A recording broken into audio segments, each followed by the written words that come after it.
एक सुहाने दिन में मैं डेली की जैसे अपना ही काम कर रही थी, यानी कि वीडियोस फिल्म कर रही थी। तभी मेरे हस्बैंड ने एक मुझे डब्बा थमा दिया और बोला कि इसको भाई ओपन करो और वीडियो ऑन कर लेना, याद से तुम्हारे लिए वीडियो भी बन जाएगा। तो मैंने कहा ओके।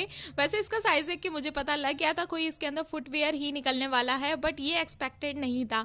और मैं इतनी खुश थी क्योंकि मेरे हस्बैंड ने आज तक भाई मेरे लिए ऑनलाइन कुछ ऑर्डर तो नहीं किया। ऑफलाइन दिला देते हैं मॉल वगैरह से, लेकिन ऑनलाइन तो कुछ भी नहीं किया। एंड फर्स्ट टाइम मुझे उन्होंने दिलाए हैं ये वाले मैजिकल शूज, जो कि इन दिनों काफ़ी ज़्यादा तबाही कर रहे हैं।